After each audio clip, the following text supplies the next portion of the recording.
This conference will now be recorded. Hello all, welcome back for another session on performance testing using NeoLoad. So in this session, we are going to learn about how we can download and install NeoLoad. Okay. Although I'm already on the latest version, I will just show you the version I'm currently in, and I will also share you some standards that has to be followed when you are especially upgrading from one version to another version,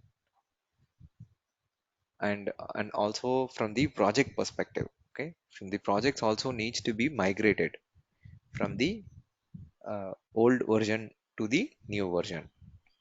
I will just show you how these are done. So I'm just starting this NeoLoad. As you can see here, this NeoLoad version is 2023.2. 2023.2 is supposed to be the latest version. Okay. um,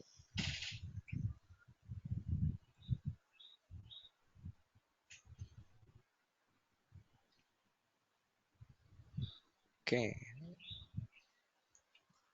it's taking longer than expected. Right. Just opening.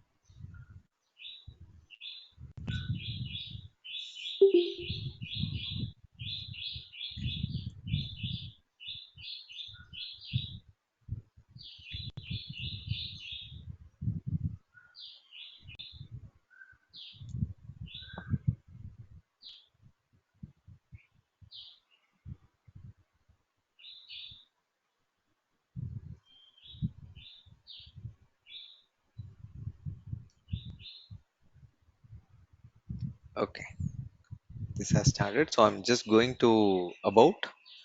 Okay, as you can see, the version is 2023.2. Okay, so let's see how we can install NeoLoad in case if in your system it does not have NeoLoad. So what you can do is you can go to google google.com. Okay,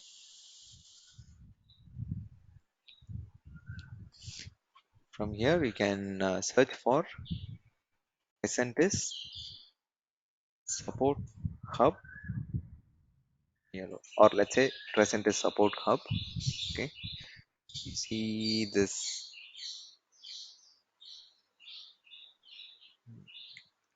Okay, you see this first link, supporthub.presentis.com. Go to this link, support hub, and here you can go to, you see this, right? All the recent product releases has been listed here. Okay, in the left hand side, uh, what we are interested in only NeoLoad. Okay, so I'm just clicking on this. So this will take you to the support hub NeoLoad page. Okay, from here just go to downloads, click on downloads. Okay, so if you go here, now you will feel, you will see all the versions so far that got released. You can see this, right? It says from present is 8.1 and all the way up to the latest version 2023.2. Okay, and all the different versions are also listed here. So there is one for Linux, Windows, Mac OS, and for Windows there is two versions. One is for 32 bits, x86 is 32 bits, and x64 is for 64 bits. Okay, so based on your CPU architecture you can download the the installer type. Okay, so I'm currently on Windows and 64-bit architecture. Most likely it is going to be 64-bit only. Okay, so you just have to click on this, and then the download will start. Okay, it's just taking some time.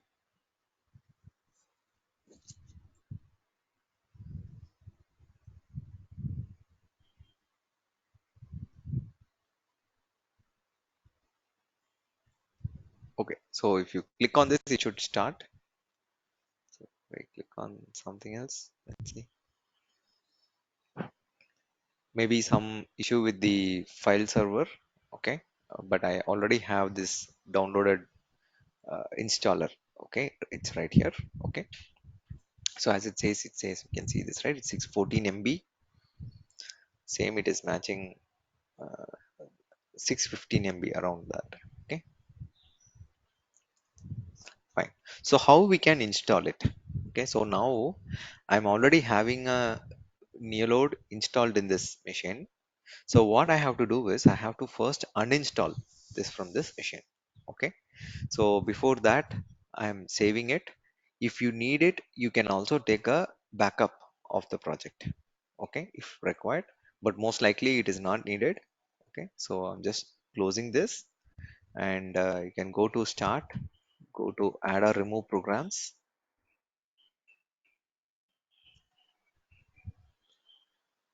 and okay, you can search for NeoLoad. Just a moment. Okay, let me start with this uninstall. I'm getting a call, so you can click on next. Okay, let it uninstall. I'll just be back.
Hey, sorry about that. I'm back. Okay, so now this has uninstalled from this machine.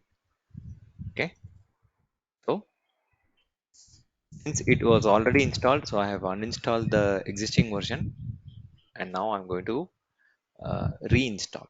Okay, so open this.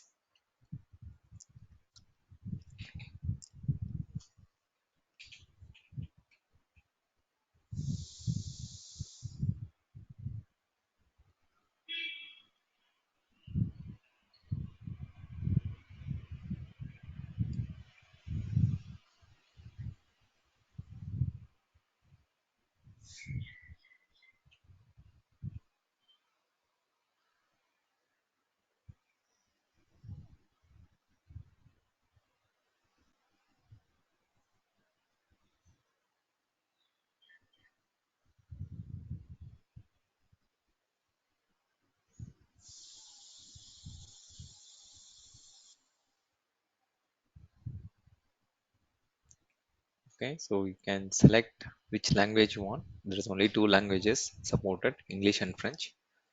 Select English, click on OK.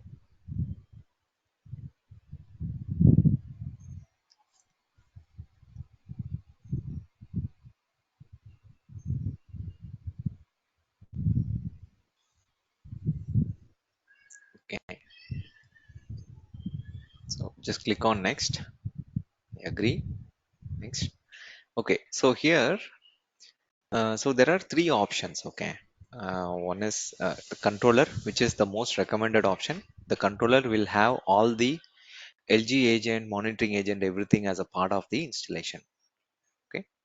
The other two, that is, if you can also use a machine just for as an LG agent. Okay, if you want that, then you can have to select this as load generator agent and then install it. And if you want to monitor a machine, then you have to choose monitoring agent. Okay, and install it. In case if you are unsure, better go ahead with this controller and click next. Enable all these options. Click on next. Here you can provide a desired uh, location. Okay, so I'm just leaving it as default location. I'm going ahead with that and just going ahead with the same thing. Okay, just next, and that's all. So the now this will start installing. It might take some time, so let's give some time for until it gets completed. Okay.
Okay, this is almost done.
Okay, this is almost done.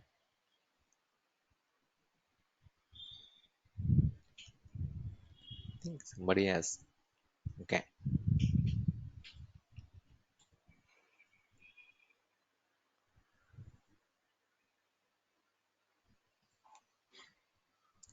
so meanwhile, anybody has any questions, any clarifications, if you have, can let me know.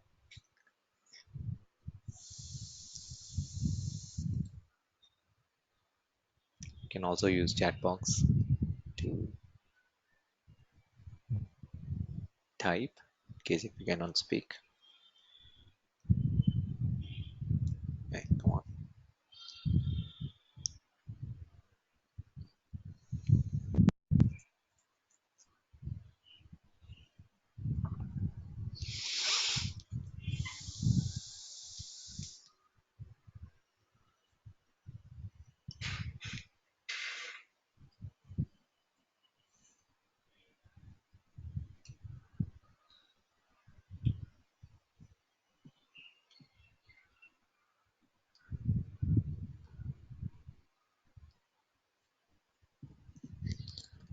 Okay, so I'll just click on finish.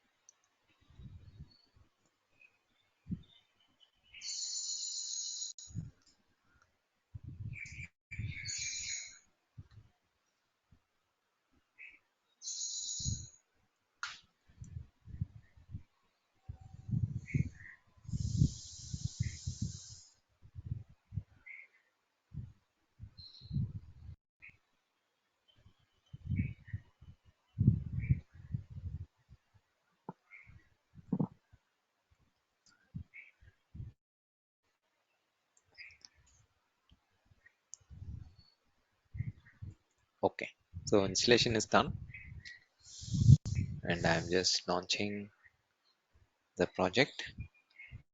Okay, so any questions on this installing NeoLoad? Anybody has any questions? You know, right, where to go. You have to just go to this supporthub.tricentis.com. Under that, you have to select the product as NeoLoad.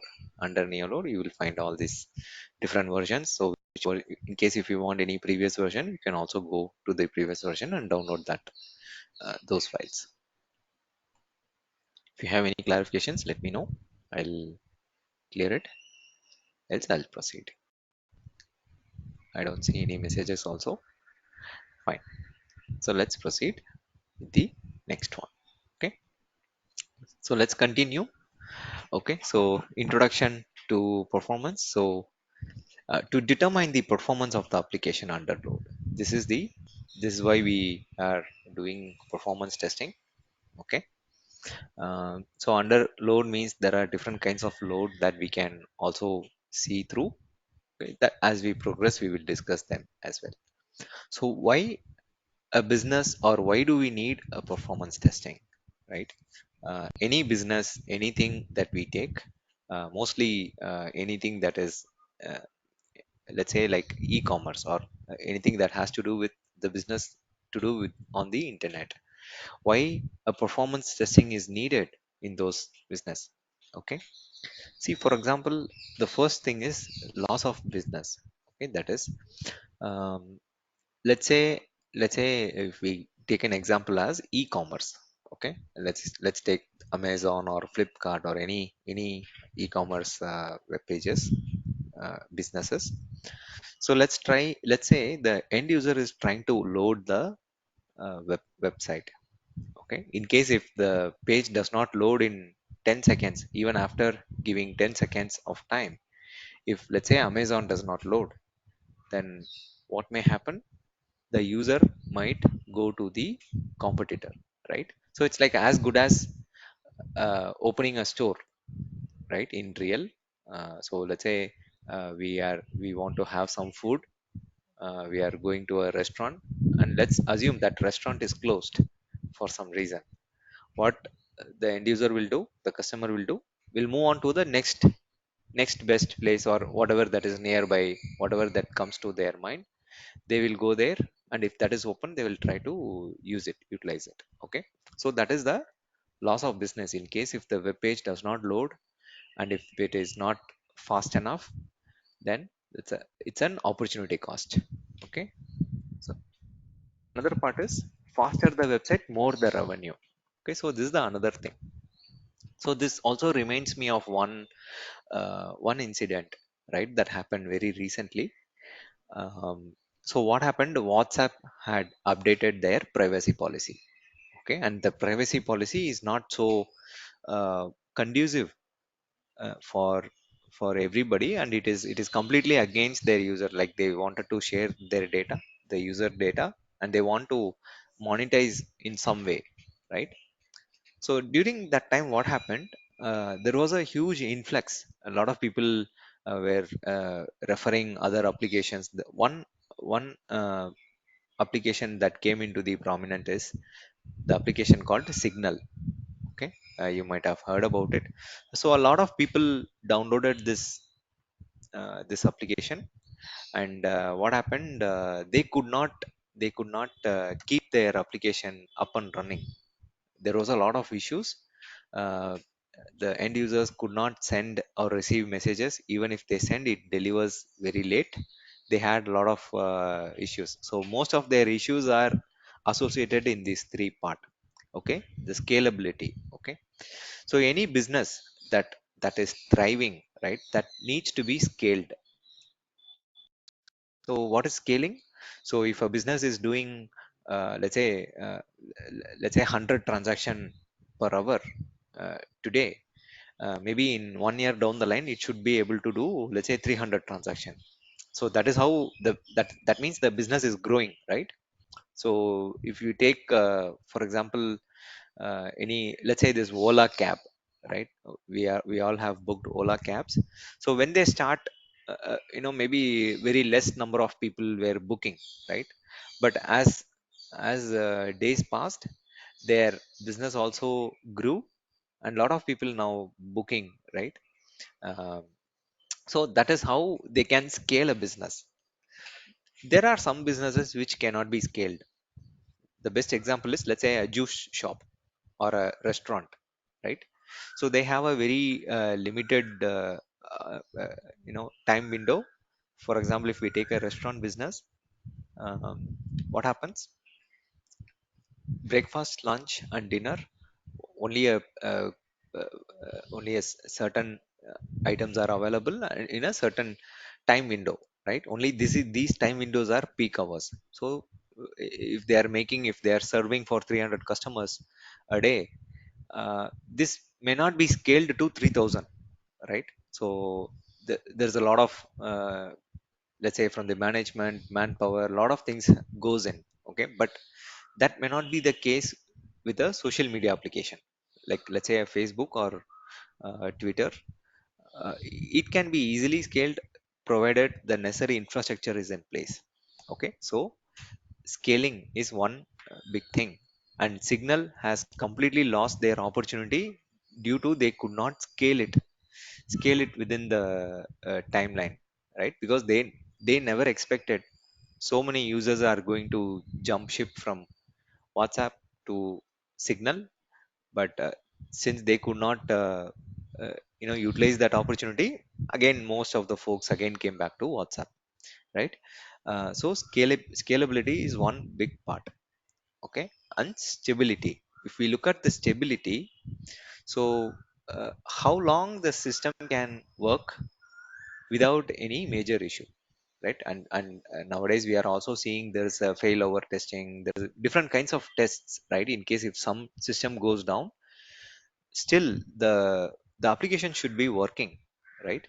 If you see Amazon, in I mean, thousands of orders goes per, in every minute, right? As we speak, there are in Amazon.com, around the world, people are making orders, right? So you get it, right? So how, if the system has to be stable, and any issues might create a huge amount of losses. And we have also might have read news like Facebook went down for 1 hour, and then the losses is in millions, right? So Twitter goes down, like that, right? So if such such huge applications which is used by worldwide, and a lot of people are uh, using it, if it goes for 1 hour or half an hour, the losses that it is going to create is going to be huge. It will be in millions of dollars will be in loss. Okay, fine. And finally, it is the robustness. Robustness is about the validation. So what is this validation? So let's say if I'm sending a message, let's say I'm sending a message like hi to some user. Okay, the same message needs to be delivered without any change in these values.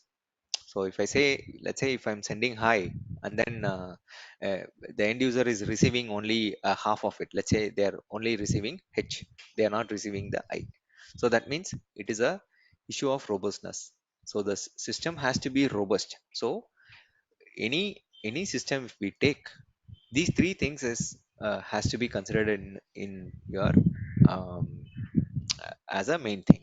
Okay, that is, the system should be scalable, it has to be stable, and also it has to be robust. Okay, so this is why we are, and by doing the performance testing, we will be able to achieve all of them. Okay, and we can also by looking at certain trend, we can also look let's say assume or understand how the trend goes. Okay, how many users that an application can handle, and what is the future user load. All these things can be easily determined. Okay, fine, let's move on. So performance testing types. Okay, so there is another thing, right? When they say performance testing, most likely they are thinking it is one type of tests. But under performance testing there are different kinds. Okay, let's look at them. So load test, in a way, load test is synonymous to performance test. Okay, if anybody is saying let's do performance test, in a way they are referring to this as load test. Okay, load test is application under peak user load. Okay, usually this is run for 1 hour steady state. We will be discussing about this in detail when we are looking at user scenarios. Okay, stress test is to identify the application's breakpoint. Okay, so this is the kind of test where you keep on increasing the load until the system breaks. It's soak test. So this test is used to determine the stability, or it is also called as endurance. Okay, smoke test, mostly it is employed for warm up or validation test. As it says, it's just a short period of time, and very less number of users gets used to execute. Spike test is to simulate a sudden jump in the user load.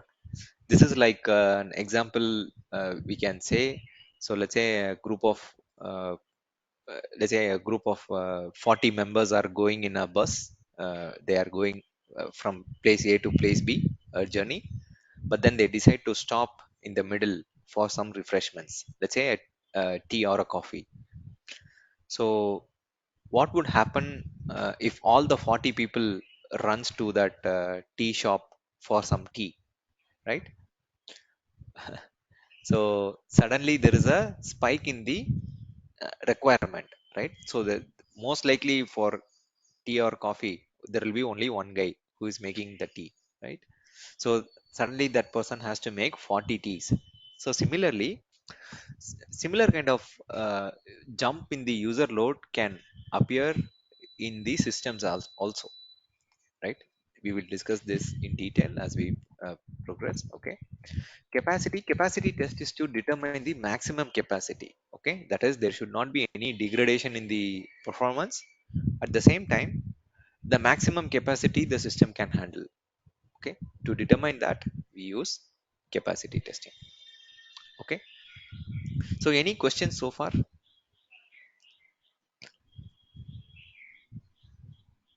No, no, no. No, okay, fine. So let's proceed. Let me continue. Okay, so workflow. So what is a workflow? Okay, this is another. See, all these are performance related terms. It is best you also follow this. Okay. So what is a workflow? Workflow is a series of user action. Okay. So what is this user action? Okay. So I would like to show you with an example. Okay. So I'm just opening this. So for example, let's take this as an example. So what we did, um, we went to this support hub.tricentis.com as a home page. Okay. From there, what we did, we have selected this NeoLoad. Okay. And then it, and then again we clicked on this download, and finally whichever the version that we want, I was clicking on this. Okay. You see this, right? This transition from, let's say, this website, that is the support hub tricentis.com. From here, so this is, maybe we can call it like launch. Okay. So from here, this is one user action, and the end user is clicking on this new load one. This is another user action. Then again click on download, another user action. Okay. You see this, right? This user actions, continuous user actions. So this series of user actions can be called as a workflow. Okay. So I'll also like to show you another example. Okay. So I'm going to launch the Wikipedia. Okay. So this is one type of user action. Here I was just clicking on these different links. Okay. But here I'm going to use a different, so I'm going to use this search bar. Okay. I'm going to type testing and click on search. Okay. So now I got this as a result. Okay, again maybe I can click on this test. Okay, skill assessment something. Okay, fine. So here again, launching Wikipedia, searching uh, the term test, and then searching it, all the different user actions. Okay. So you get it, right? A workflow means a different user actions together called as a workflow. Okay. So I was launching and searching testing on Wikipedia and then clicking on the link. So here three different user actions that I have done. Okay. So these user actions, we are going to call this as a transaction. From performance perspective, transaction is the keyword used in performance testing. Okay, we will not call this as user action. Instead, we're going to call this as transaction. And transaction can be a group of requests that belongs to one particular user action. Okay, so what is this group of requests? So let's say if I'm, again, if I'm going to the main page, okay, I'm just bringing up the Google Chrome developer tool. So I'm under the network tab. So whatever traffic that happens between this browser and to Wikipedia, this is going to record here. Okay. So I'll just clear it. Now I will refresh it. Okay. So after refreshing, I'm seeing all this different uh, different elements. Okay. See, there is this main page. There are some bunch of PNGs, SVGs, JPEG, WebP, and many all this. See, if I click on this, any of you see this, right? So somewhere this image is there. You see this, right? This image is appearing here. So like this, there will be different images. Okay, I'm seeing this image. It is right here. Okay. So in a way, all this both HTML and non HTML resources is making this entire web page. Okay. So the images, whatever we saw, it is already there, and I'm seeing throughout there is a lot of blue links. These are hyperlinks. I'm seeing a lot of hyperlinks, more images, more yeah, mostly it is just the images, icons, and that's all. Okay. So as far as this user action or this transaction is concerned, these are the requests that are involved in this particular uh, transaction. Okay. If I change this transaction, for example, let's say I'm going to search this testing, and I'm searching it. Okay. So for this user action, these are the group of requests that are involved. Okay. So under a transaction, it can be one or more web pages, and under one web page it can be one or more requests. Okay, fine. So let's also discuss about this simple client server architecture. Okay, so what we were just seeing, right? So this is a simple client server architecture. So a client sends a request. As you can see here, a client is going to send a request. Okay, and server is going to respond. Okay, client sends a request and server is going to respond.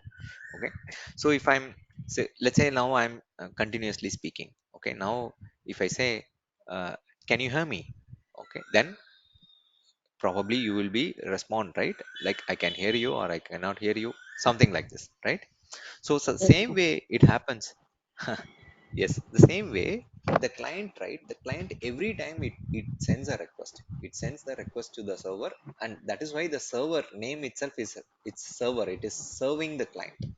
Okay, so that's why the server is called a server. All right.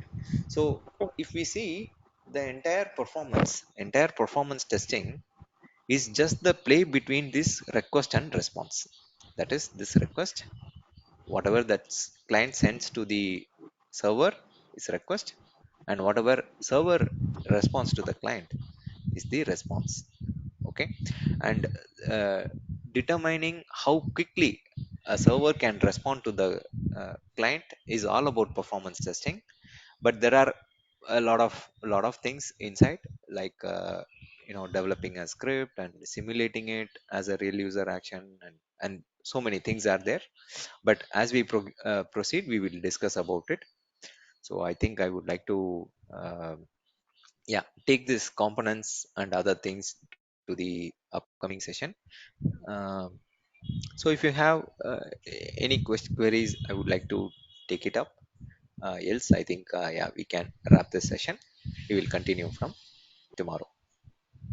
Yeah. Is there any other demo session tomorrow also, or Actually we started with the actual sessions, uh, but yeah, I think I'll let them know. Yeah, tomorrow also we can have a demo. okay? Sure. And in types of testing, is there? I mean, is failover testing? Can you explain about failover testing?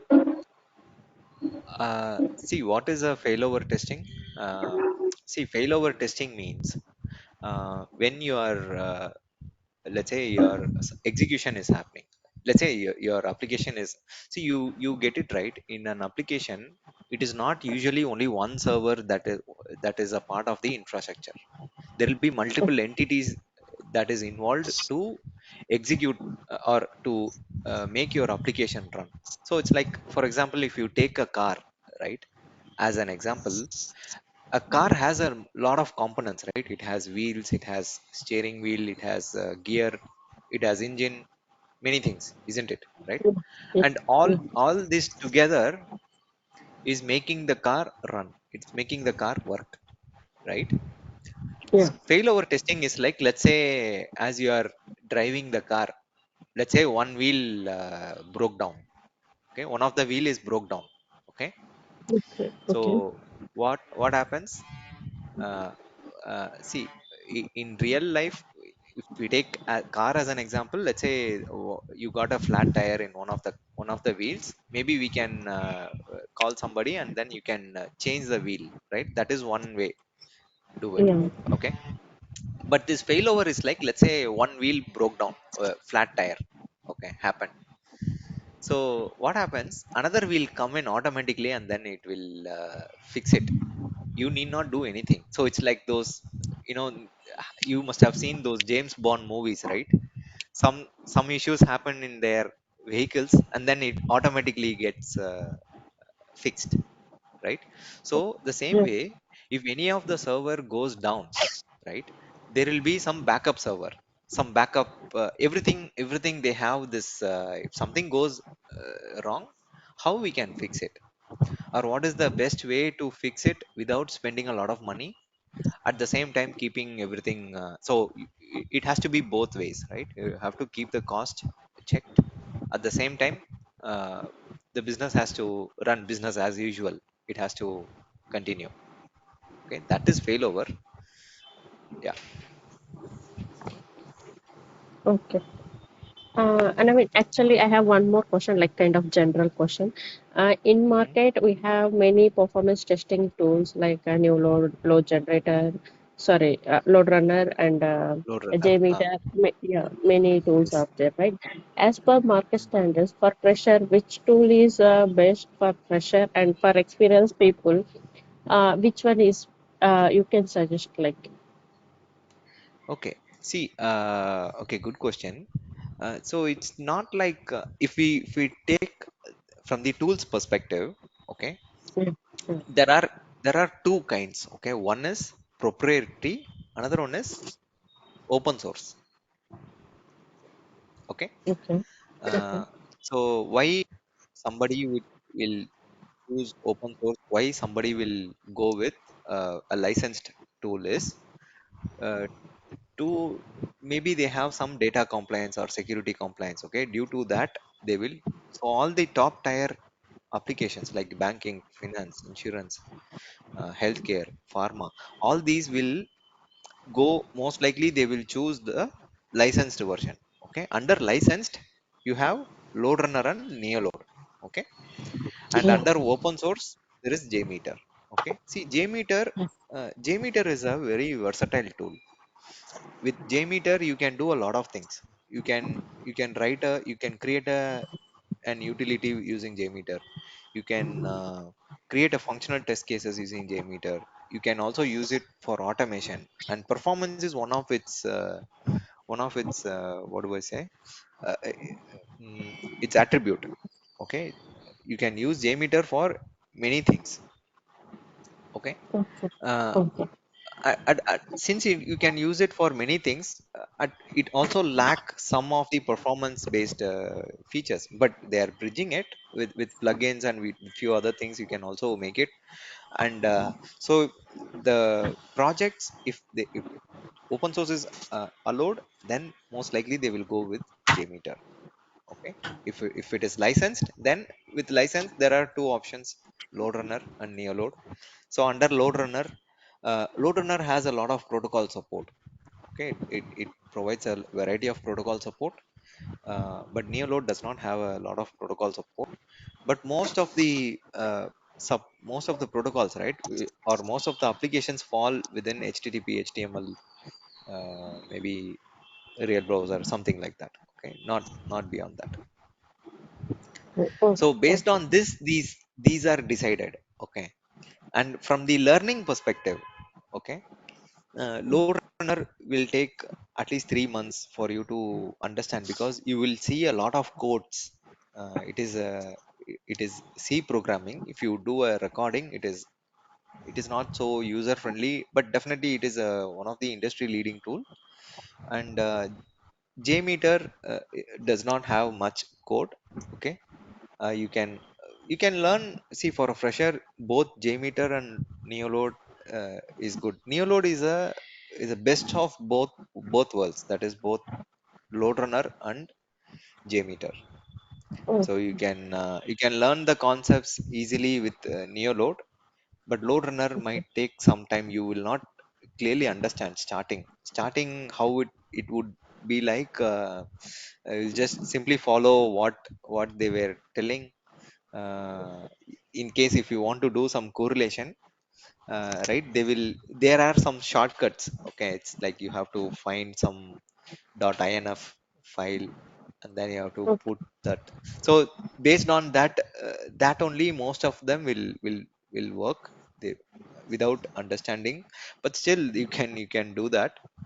But from okay, the learning perspective, from the freshers perspective, I would say either it's Neoload or Jmeter. Okay, you have to go ahead with just for learning, because when you are learning, right, you would first you have to also understand some of the concepts. Okay, the concepts are the fundamentals. Without understanding the concepts, working on the tools, You can work on it, but then concepts is also more important. Okay. Okay. And any combination is required here, like you not only one tool, like kind of any scripting language or like that. No, see, for Any. NeoLoad, correct. Another good question. Uh, for NeoLoad, I don't think there is any scripting languages requirement is there. Don't worry about it. For Okay. Jmeter, there are Groovy and there are a few other part. But then, uh, most likely, what I would say is we will not be put in a situation where we are using all this custom coding, right? Custom coding is used to accomplish something which the tool is unable to do it. But most of the actions, most of the requirements can be solved, can be worked by the tool itself. Okay. Okay. So from that perspective, it is not required. Okay. Okay. Okay. Okay. Okay. Any other questions? As of now, that's it. That's all. Okay, fine. Yeah. Sure, no worries. I mean, if you have any questions, you can take it and you can also ask tomorrow. I will answer you. Hmm? Yeah. Yeah. Definitely. Okay. Okay, then. Thank you. So, thanks, guys. Thank you all for joining. I'll see you all tomorrow. Have a nice day. Bye. Yeah. Thank you. Bye.